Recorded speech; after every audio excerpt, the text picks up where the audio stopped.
a special guest with us who will be presenting. I'd like to present at this time, give her a warm welcome, Michelle Cramer. Yeah, that is not my first one. Oh, and there's some weird things happening with my, wow, Let me get white roll down for. How about there? yeah. Formatting is weird though. It's old technology. There you go. Everything's messed up. Sorry. So I'm with On Angels Wings. We're a nonprofit organization that works with families that have medically fragile children or who lose a child at birth. We offer free therapeutic photography and ongoing support services for them. The therapeutic photography is our first touch point with families, honoring their child and their legacy and the love that they have for them. We do maternity pictures when the baby has an in utero diagnosis, birth and NICU losses, first birthday, memorial sessions, NICU milestones, journey sessions for the kids that are medically fragile and still fighting, and then a bunch of special things like Santa pictures for those families. That is supposed to say that we did 492 photo sessions last year. So to give you an idea of the reach of our organization, we have 135 volunteer photographers. I swear this looked really good when I did it, I promise. And then we are across 7 states. So we are headquartered here in Springfield, serve all of Missouri, and then we have 6 out-of-state chapters as well. Come on, there it went. And then our grief recovery, we have a dedicated 8-week grief recovery program that we provide for those families. Actually, that's available to the entire community for free as well. We do memorial gifts for them, and then we work on community building, connecting them with other families so that they don't have to go through this alone. If you want to scan this QR code, you can go to our recipient stories on YouTube and hear directly from our families. Obviously, I don't have time to show you those today, but I did want to put that up there. So I'm going to give you 3, 2, 1. Okay, cool. So our awareness strategy, this is kind of, we're getting into what I'm hoping that you guys can help me with today. We have hospital and partner referrals, other organizations that work in the similar sphere, if you will. We have a strong social media presence with Facebook being our strongest. We've got 15,000 followers. We do an email newsletter. I've got email drip campaigns, digital billboards. We work with Lamar and they do sponsored billboards for us. We have print and radio ads, as well as a Guardian Angel business partner where businesses promote our organization and raise awareness for our organization. Looking at the competition, we are pretty niche. There are about 3,000 nonprofits in Springfield. I don't know if you all know that. We partner with other like-minded organizations like Lost and Found, but we are filling gaps in those other offerings. We are also the national organizations like ours that do photos typically focus on one diagnosis like cancer, kids, or NICU or something like that. We do the entire gamut from maternity to 18 years. So anything that puts that child's life at risk. And then we're the only organization that we're aware of nationally that also provides grief support and other support avenues in addition to the photos. So our sources of funding include monthly donors, one-time small donations from individuals that give what they can, annual donors that give somewhat larger amounts. We apply to 3 to 5 grants per month. And then we also have business sponsorships for events on a regular basis. That's really big. We've hit a plateau. So in 2022, when I actually quit my full-time job to work for the organization full-time, we brought in $35,000, and last year we brought in $150,000. So we've seen tremendous growth. However, we've been at that like $135 to $150 mark for a few years now, and I desperately need a staff, like desperately, because we've grown in our service so much. I'm the only full-time employee, and I have one part-time employee, and her job is to do the support side. Like she works with the families individually. So we're just kind of in this space of I don't know what else we can do. I feel like everybody I talk to in the nonprofit sector is like, yeah, you're doing everything you're supposed to be doing. I don't really know how we get over this plateau so that I can hire a staff. So that's why I'm here today. Like I'm looking for your opinions and your thoughts. So what our need is connections with the right people. We need to be in the room where it happens. Little Hamilton reference for you guys. And then how do we get over this threshold? Is there something that I haven't thought of? Is there something that we're missing that because you're business owners and not in the nonprofit sector, maybe you can bring those ideas to me. Also, there are many ways you can follow us. We are on TikTok and Facebook and Instagram and all of the things. So I did that in 6 minutes.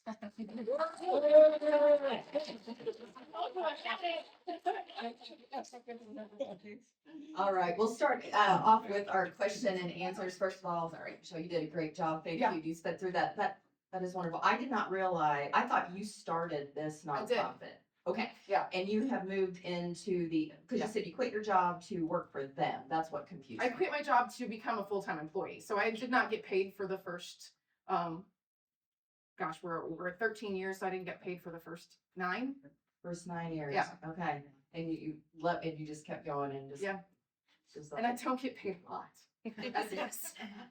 But that's the choice I'm making to So do my this. question for you is, the other states that you're in, how are you fundraising there? Or is it just, So it's a Are little you getting complicated anywhere? with nonprofits. So we are registered in all of those states. You can't apply for grants or anything until you're registered in that state. And then many of the grants that we've tried to apply for that are based in like Oklahoma City, we have a huge presence. Oklahoma City is our 3rd largest service area. And we're in Tulsa as well. But we've applied for grants there and they say, well, 50% of what you do has to be in this state. And so 40% of what we do is in Springfield alone, 35% in St. Louis. And then Oklahoma City is about 25. So it's not, yeah. we're Interesting. working on it. And we're working on partnerships in those areas as well. Gotcha. Darla Sugar, Body Wisdom Therapeutic Massage. My question is, so I recently took a class with you. Yeah. And I know of a nonprofit that does like yoga and they accept donations for each yoga class. Yeah. So my thought for you is, why don't you either charge for your classes or make it to, here's a donation amount that you could pay. If you can't, then we do offer it Right. for free. Because that's a way to get your money and your time. Right. It is. So we did try that. What we found better success with is waiting about a month after the class and asking for a donation if they feel like it was beneficial to them. So when we've not been able to get people to register if we're asking for money ahead of time, because it's hard enough to get them to do the grief recovery because it is a really intensive course. So when we're like, pay for it, then that gives them the way I can't afford it, so I don't have to do it. We have tried though, and it just doesn't work, unfortunately. Hello, Michelle, Tim Friel with the Bank of Missouri, 1 million cups. Great presentation. Thank you for doing that. And apologize for that's probably our technical equipment that did that. I had 2 of them pulled up and I must have pulled the wrong one. So my apologies. So in the nonprofit space right now, of course, big news with state cuts and all that kind Yeah. of stuff. So one of your needs is to hire a staff. And one of your slides said that you take in 4 to 5 grants a month, that type of thing. We don't take them in, we apply. Apply So I'm for it. 6, yeah. Okay, so is this nonprofit money getting cut through the state? How is that gonna affect you and your Yeah. business model with trying to hire people, number Great one? question. And has that been a barrier for you hiring people with what's going on? Yeah, so we do not apply for federal or state grants. They actually have extreme requirements that we kind of want to avoid. There's not a lot of flexibility there. I will also say most people think, well, apply for grants for salary support. What most people do not know is that 98% of grants do not allow you to fund operational expenses. They are program expenses only, although it takes people to run programs. But when you see these major cuts that we did this last year for larger organizations that are getting that federal funding, what we've seen is grants that we did depend on changed their entire support model to fill gaps elsewhere. And we also have seen like this trickle down of, well, they have, let's just say Big Brothers Big Sisters. I know that they lost a huge grant this last year. They have much bigger reach. And so the large donors are donating to them to fill those gaps, and then they don't have anything left for us. So small nonprofits are really struggling too because of that ripple effect. Keisha Messina with Shelter Insurance. It's my first time meeting you. Right. Oh.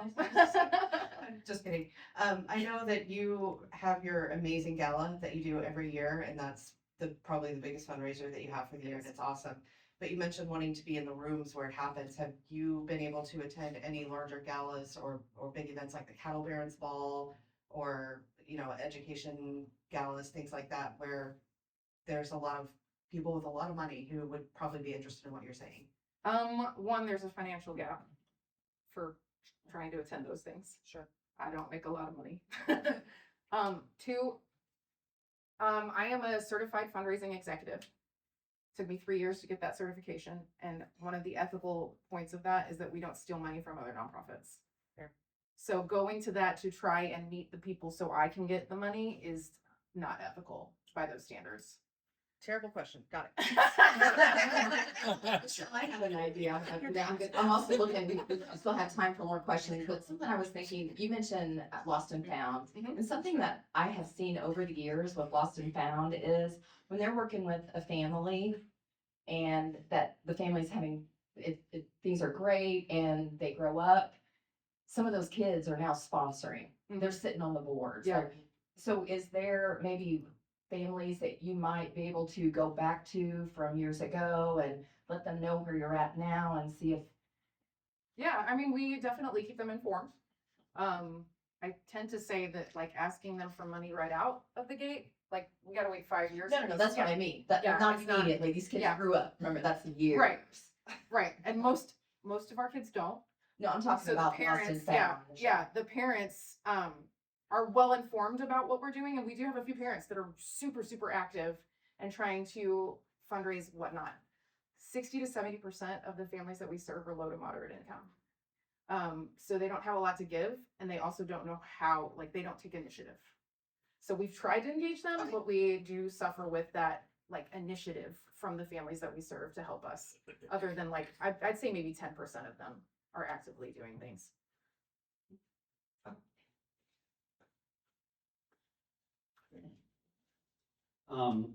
What stops you from, Who are you? I'm John. Hi, John. Jay Martin. What stops you from creating an LLC in each state so that you're 100% in each state? Time and resources. Well, It's just me. Yeah. Well, I mean, we are registered foreign nonprofits in each state that we serve. sure. But yeah, I just, again, there's a lot of things that I need a staff for. We are a 24/7 service. We work with 21 hospitals, and I am the on-call person for 15 of them. So I So have, in addition to all the other things. sure. So I have a nonprofit as well, and I know the troubles of it. It's very difficult right now, but I've created an AI grant finding and writing agent. And when we used to do 3 or 4 a year, now we do about 40 a week. Mhm. And so, if that's something, we do it for free for Springfield nonprofits, so if you wanna, Yeah, I will definitely engage with you. I do have contracted grant writers that I work with. very So I know- expensive at times. No, they're actually pretty great. Oh, really? That's Yeah, great. they cut Okay. me a good deal because they love us. That's great. So, I don't want to put them out of a job. Well, But I think what you can do is they still have to edit, do all those Yeah. things, but if you're doing hundreds a week, cause you can Yeah. get more if they have the Yeah. time, then and it also puts it in order of looking at your website and other things to say, okay, you don't want these federal, you don't want these state. Right. Let's put all of this into this algorithm, and then it'll put it in order of which that's cool. it thinks you can get. Definitely want to connect with you. Yeah. So, and then, second part question, what percentage is grants to monthly, donations to big donors? I think we're fairly even. I don't know the exact numbers, but off the top of my head, we're running about big donors, and when I say big donors, I think the most that somebody's given is 10,000. We're running, that's probably, I think about 30,000 of our annual, and then monthly and individual donors are probably, I think is around 30, and then grants and sponsorships make up the rest. I got another question. Sure. Not being in the nonprofit area, of expertise, so pardon my ignorance if this is a dumb question, but in here, at One Man Cups, we always talk about partnering with other people that may be like-minded or partnering with other small business that may be trying to move forward in a like space, that type of thing. Yeah. How would it look like with the struggles that you're having with the finances that everybody's talking about in here? How would it look like if you were to partner with maybe other nonprofits if Yeah. they're there? Because like you said, there's 3,000 of them, I think, in this town, right? Somewhere like that. So is there a way to do that to help benefit maybe from theirs and Yeah. yours? Because you went from 35 to 150 as far as funds, you know, and to go further sounds like it'd be a challenge Yeah. for you, if not even reachable at this point in time because you don't have the people. Yeah. But what if you had the people that were in other nonprofits that could help you grow that way? Is that possible? Yeah, you can do, like a joint grant, I can't think of the word. Oh, collaborative, thank you. We got it at the same time. You can do a collaborative grant, and that is something that's worth considering, especially with like Lost and Found. I don't know how often they do that. We actually haven't had that discussion. So it is something we could consider. I've actually been asked too, why don't I just like go under another nonprofit? Like let them just take it over. But what I'm really concerned about is that the mission would be tanked if that was the case. I'm in a lot of like nonprofit executive book groups on Facebook, and the amount of times that I've seen that happen in there is terrifying. It's also silently competitive.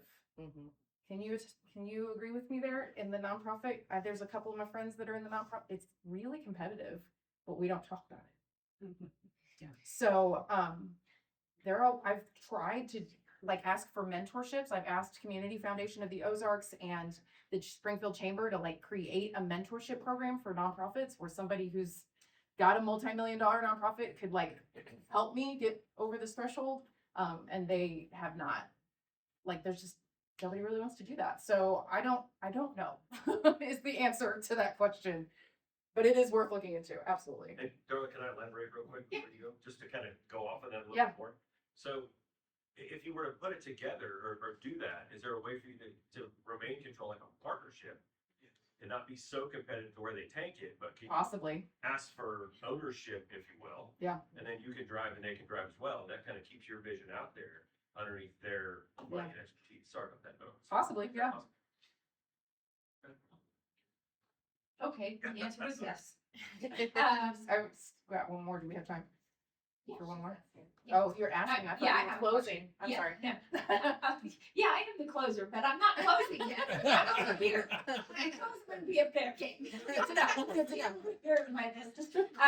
No, my question is, so how do you go about getting donations, and do you have anybody that does cold calls for donations, or do you like, you know, with the people that you work with, and I know that all of them are volunteers besides you, or you have one other employee, but do you have like brainstorming thing for ideas on how to get donations or how to get more donations? Yeah, that's my question. I will say that just this year we launched a fundraising committee or a development committee, because that's what you're supposed to call it. I feel like the gal that's running that has a lot of ideas. The problem was that like anything to do with fundraising, I would have to do alone. And so the team, like board members would come to me with ideas and I'm like, cool, are you gonna do it? And they're like, no. So that is where we struggle. So like I need people to help make the cold calls or the follow-up calls, but I need the money to get the people. I need people to get the money and the money to get the people. So that's where I'm struggling right now, because I don't have time. Like I will send cold emails, but I don't have time to follow up with 200 people when we're looking for sponsors for our gala. So it's just, I don't know. The answer is no. I So don't you have need- anybody you doing need that. Volunteers. Yeah. To make phone calls. Yeah. Okay. And nobody wants to do that. Who else had a question over here? I didn't see the hand, but I know. Holly Wilson with Cambridge Credit. And the question that I have, because I'm also a nonprofit, is you just touched on it. Board development has not been up here like you want it to be. Yeah. What are you doing to do that? So I have a board that has tremendous buy-in. They're recipients, they're I've got like a licensed counselor on my board. I've got Michael is on my board as of this year. and he is very active. But the problem is they don't have, that's why I said we need to be in the room where it happens. They don't have the right connections. So we are not connected to the higher income individuals in our community. And I don't have the people to make, like, I don't even have the third party to make that connection. I've had people that have said, hey, I really love what you're doing. I'm going to connect you to like these 6 people. And then for a year and a half, I've been following up with them and they've not done it. So like I know that that's the next step. I actually know that the next step to get this over the threshold are individuals with deeper pockets that'll make bigger donations. That's where we're at because everything else is taken care of. But I don't know those people. And somebody said to me once, like, those people have to experience what you're doing in order to understand. Because talking about dying kids is really, really hard. People don't want to do it. So they either need to get to know me or they need to experience. I do not want them to have to experience it, obviously. So like, I need to get to know them somehow. One of the things I really want to do, we've done it once with Genesis. She helped make it happen, was we did like a wine tasting and just had like 10 people in the room. And then 2 of my recipient families came and they shared their personal stories. I want to do more of that, like these really intimate moments. But I need hosts for it. And I can't get hosts to commit. So there's a lot of commitment issues right now. Everybody's got them. Michael.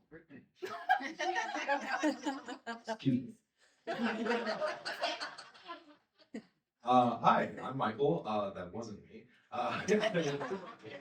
In moving memory, less written about this. That one was me. No.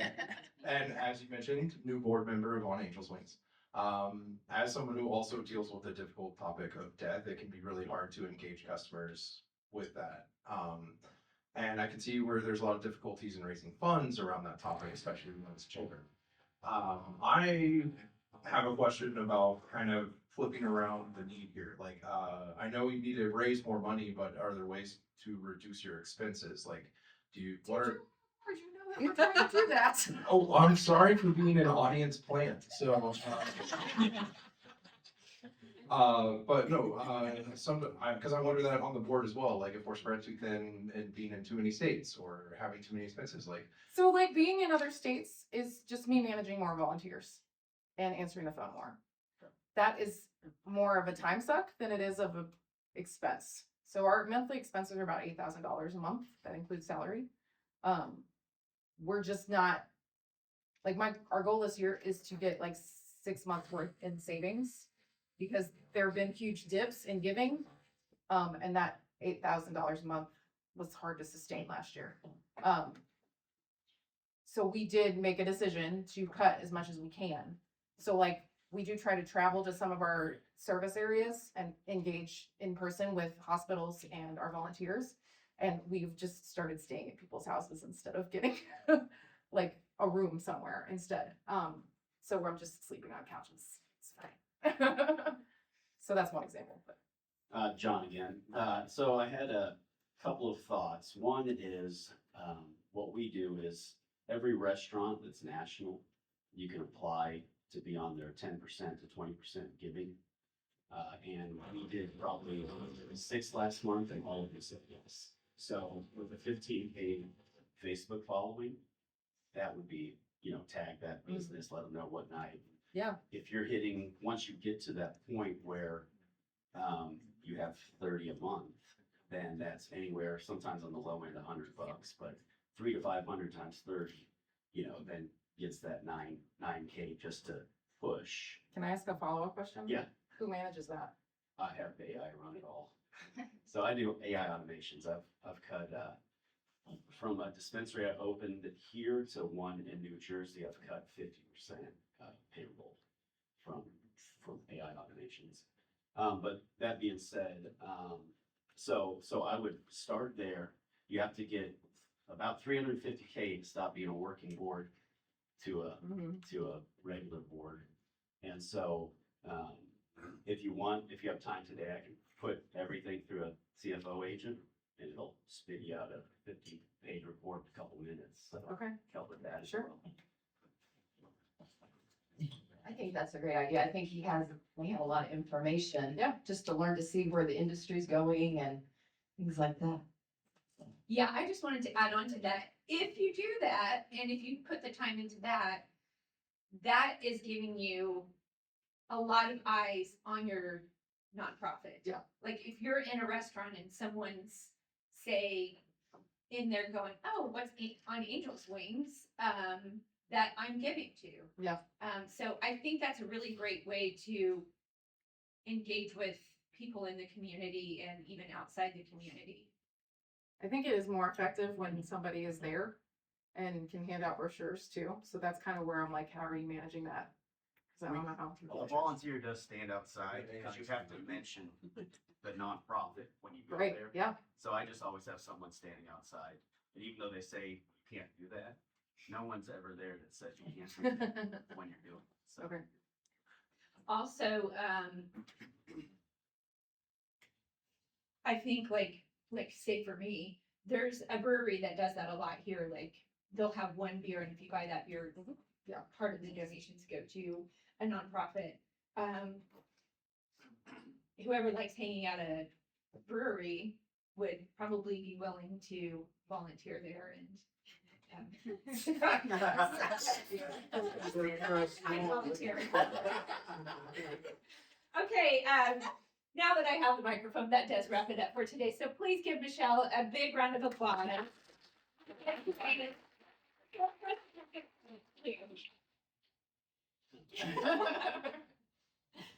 And okay, so that's it. That wraps up today. We will be here next Wednesday. So I hope to see you all here again. Same time, same place. So thank you for coming.